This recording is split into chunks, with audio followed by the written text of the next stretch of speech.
welcome to this broadcast of Wired Women. I have with me Imanga. Imanga, hi. Hi, Jennifer. How are you? I'm good, thank you. How are you? Thank you for joining me today. So Awesome. I just wanted to say hello to our viewers for joining us in our virtual circle today, where I have conversations with Wired Women.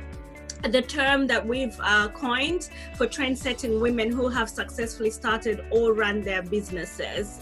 So in this broadcast, we want to explore the mindset of women who are breaking barriers, challenging the status quo as thought leaders, to discover how these exceptional thought leaders have made it. So we want to understand how you organize your life and as a professional and what it takes to innovate. So who is Imanga? Okay, so Imanga A. Kayama. I won't mention my middle name. It's secret. But yeah, I am a mother of two beautiful children, a boy and a girl. I'm a business owner, founder of Manic Creatives Limited. I am 33 years old and I am passionate about digital media, technology, the internet. My authentic story is born and raised in Zambia, went to school in Canada for my university, came back because, I just felt that probably I'd be more useful being back home, being away in an organized society. Yes, you still contribute, but not in a significant way. So making the decision to come back home and stay was a very easy one. Not the easiest in terms of reintegration because there are a lot of challenges and hurdles, but definitely a very fulfilling decision. Wow, that's amazing. Let's hit pause on that, Imanga. I really like that point that you just made, that it's not easy, but it's necessary. So to spotlight, as far as we're concerned, a thought leader, we want to use the definition posed by Denise Brosso. I think she's from Canada as well, speaking of which. So she says thought leaders are informed opinion leaders. They're to go to experts in their fields. They experts in their fields and they're trusted sources who move and inspire. She says, let me just read that part. She says, there are trusted sources who move and inspire people to innovate ideas into reality, and they know and show and replicate their success. Would that be a very fair definition that you abide by? Would that be you, describing you? Well, to be honest, Jennifer, like this same thought leader business, when you picked me, I was very surprised. I just live every day as if it's my last, and I try to do the best I can with whatever work I'm doing, professionally or personally. I must always give it my all. And like I say, the decision to come back and make an impact, and make a contribution to my country, no matter how small, is always at the center of whatever I do. I never always know how it's going to work, but my philosophy is that I should at least try, and so that's my guiding principle. But that makes sense, hence breaking barriers. You did not stop and think, oh, I'm a woman, or little me, I'm from a little country called Zambia. You challenged the status quo. You broke those barriers, and that's what makes you a thought leader. And that's what makes you, as far as I'm concerned, a wired woman. So a wired woman is a woman that's connected to her inner self, but also has antennas that are sensing what is going on, what is surrounding them. So I really believe that it was a great choice that we invited you to come on this. So we're really honored to have you. So I'm very honored to be here. So it's about mentorship, isn't it? So Larry Weber, in his book, The Digital Marketer, says mentoring is mutually beneficial to the mentee as well as the mentor. And he talks about the mentees getting satisfaction, career satisfaction, increased career satisfactions, higher salaries, and faster promotion trajectory. In the same vein, in return, you as the person that's mentoring other people, the bottom line is that you get meaning out of your work, which is something that you alluded to already. So I would say that in as far as I'm concerned, you are a mentor as well as a thought leader. Thank you very much. Would you agree with this insight, and would you like to expound a little bit more on that idea? Yes, absolutely. So I'm actually someone who's always looking to be mentored. I'm always looking for people who are more established, who have achieved something that I admire, and I seek knowledge from them. I seek to learn from them. Yeah. There's one of my favorite sayings is that if you're the smartest person in a room, then you're in the wrong place. Yeah. I really, really love that saying because you know what? There's never a point where we can all confidently say I'm the smartest person here, or I'm the most brilliant. That's just a recipe for failure and a recipe for disaster. So I firmly believe in being mentored, and I always go to people who are willing and they have the time to share some insights or nuggets of wisdom with me. On the other hand as well, when it comes to my part, anyone who is willing to learn and comes with the right attitude, the curiosity, always has an audience from me.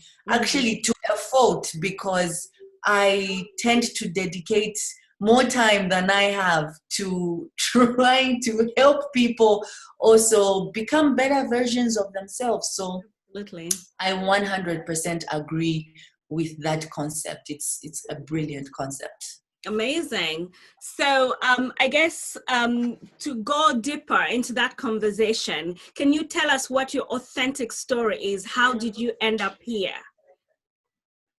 And Manic Creatives. Manic Creatives. Well, you know what? I don't know. It was pressing for me to always start something, and I didn't know when or I didn't know how. But at some point, I decided that I was going to quit a job that I was in and attempt to start Manic. And I did that in 2015. For the first 6 months, it was good. It was fun, but it was very rough. I can imagine. Very, very rough. I can imagine. And I even considered getting a job again, and I did a part-time job.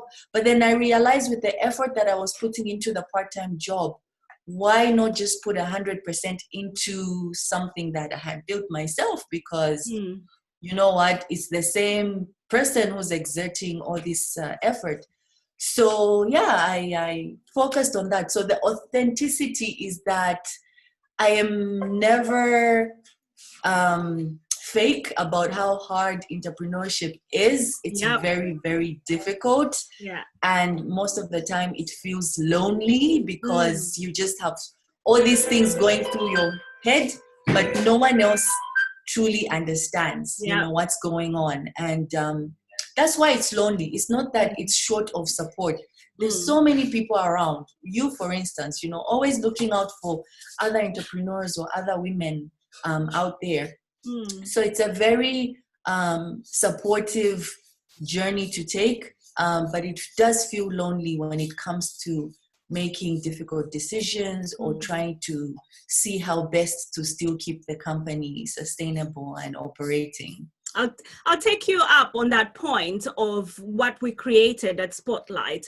Obviously, we Wired Women, it's all about networking, and why we're calling this a NetTv. It's a play on words with networking as well as internet. So we're using the digital space, and you can probably more relate to that because you are in digital. So we thought, why should we create all these barriers just because we can't be in the same room at the same time physically? Why should we create these barriers for ourselves because we are women? why should we create these barriers because we belong to different industries? So hence, you know, wired women, we can be interconnected, we can be networked through different formats. And here we are having a conversation. You're in Zambia right now and I'm in London. So Indeed. this is how it should work. It shouldn't be, Indeed. we shouldn't make excuses as women to say because we are attend agenda, because of this, because of that bias, we can't do what we need to do. So I absolutely can relate and agree with what you just said. So having said that, so the thing I want to discover is, how do you, as a successful, you started in 2015, how have you, what is your mindset as a female entrepreneur that makes you thrive? Did you self-coach? Do you, like you already mentioned, you do have a mentor, but how do you organize your life to become successful at what you do? I'm really glad that you've asked the question about mindset, because it's the biggest tool that can differentiate between doing something and not doing anything at all. So first and foremost, I think of myself as a human being, not as a woman. Wow, I like that. I like that exceptionalism. Yeah. And then I consider being a woman a bonus to being a human being, because it comes with certain qualities and characteristics. One of my favorites being multitasking. Yeah. So you know what? I really love the combination of that for me as a Human person. first, woman second. I mean, human first, woman bonus. Yeah. All right. Let me get that right. So human first, woman bonus. I love that. I'm going to coach you on that. Yeah. So, I mean, you know what? And the very fact that we can help one another, and the world has become so small because of globalization, because of the internet. Like you correctly said, you're in London, I'm here in Lusaka, and yet we're speaking in real time about issues that are very close to both our hearts. Being able to connect and network with people of the like mind, same mindset, is very, very important to me. And as the saying goes, because I really love sayings, iron sharpens iron. And absolutely, I love it. Yeah, I always sign up for courses, online lessons. You know what? This is how I've learned. A lot of people ask me, oh, did you study IT? How come you're so interested in like digital this and digital that? And it's 100% enthusiasm to be self-taught and in the pursuit of knowledge. So, I mean, even right now, yes, exactly. And to always learn. So right now, for instance, you know, we recently became like a Hubspot certified partner, and we are the only ones in Zambia, and probably the only ones, I need to verify this, between Nigeria and South Africa that has this certification. And we're in a community of other Hubspot members from across the world, attending webinar sessions with people from Spain, from the UK, from the US. Amazing. Well, everywhere. Let me stop you right there, because you just took the question right out of my mind, because that was my next question. I was going to ask you about HubSpot, but you've just mentioned it. So thank you for that. So I would like to know what makes a woman like you to be so innovative, to actually, so building onto the HubSpot, how you ended up getting that, you have to have an innovative mindset. So I want to understand how you get that aha moment, that conviction to know that this is where I needed to be in business, and you got that gut feeling and you run with it. So it's, again, I'm at the danger of sounding very cliche. Another saying is, everything that you've ever wanted is on the other side of fear. So getting, you know what, getting this HubSpot thing was a very, very scary decision. And it's still scary, to be very honest. But at the same time, it was the right time for Mm-hmm. us. We've been doing digital marketing since 2015. Mm-hmm. We've been doing things like social media management, websites, Yeah. SEO, this and that, Yeah. Yeah. But then the pace at which the world is moving is automation. Yeah. And instead of trying to figure out how do we develop our own systems here in Zambia and then struggling and maybe taking 3 years, why not just join a community or leverage existing solutions Yeah. that can actually make us as competitive as any other company across the world, and most especially in the developed world, right? Yeah, because you're So not trying to reinvent the wheel. You're trying to, like you said, to leverage what is already existing. And what better place to leverage than an SAS platform? exactly. So If it's yeah, not broken, don't fix it. I So, agree. I mean, collaboration is key. Yeah. And I think it really helps when it comes to innovation. So I guess let me turn you back just a few steps, the rewind. How did you get to that point where you felt like a gut feeling in your stomach that Money Creative? I mean, I love it. I love the name. All digital or creative agencies actually have got very creative names. So why Money Creatives, and how did you get to that gut feeling when you knew that this was it, this was a business you were going to do, and this was a brand, the name you were going to call it? I want to dig deeper into that. Mm-hmm. Okay, so I mean, the name, everybody asks me about it. It's a very special name, and the way I came up with it is when I was considering starting this business. Mm-hmm. Obviously, I asked a couple of my friends, do you think this is a good idea? Should I quit my job, or am I crazy doing this? Trying to find validation to make this huge life-changing decision. Yeah. And so, when I got that validation, everyone's like, yeah, if you really feel like doing this, then you should go for it. So a couple of friends of mine, we went for coffee, for brunch, and we were, sitting around a table and started to brainstorm names like, okay, fine. So if I've decided to start this business, what am I going to call it? Yeah. And we all started shooting ideas, like, oh, call it this and call it this and call it this.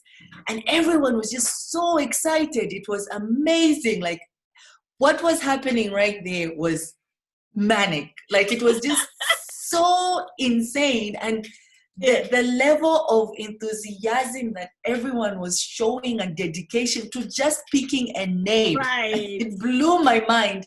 And I said, wait a minute, you guys, what's happening here is pretty manic. What do you think about the name being manic? Because it would be great for everybody who passes through this company, works for us, partners with us, interacts with us, to have this same kind of feeling and passion to do what they love. Creatively, and that so, is. Yeah, exactly. So yeah, we settled on it, and I know it has some negative, associations, but it does have positive. It's a strong emotion, and so we opted to use the strong positive emotion side of it, the excitement. Absolutely, and, absolutely. Yeah. So that's the brand essence. That's a brand essence of Money Creatives. That's really beautiful. It's amazing. I love it. So finally, I need to pick your brain for you to share some insights. Again, mindset skills comes to mind here about what do you think as a person, as a professional woman, or as professional human being. I can hear you correcting me. Once you explored and discovered your superpower tools and got them out of the chest, how do you stay afloat? How do you sustain your business? What would you say to a person, human being out there listening to this conversation and thinking, I want to chase my dreams. I want to do what that woman has done. What is the advice that you would give that person?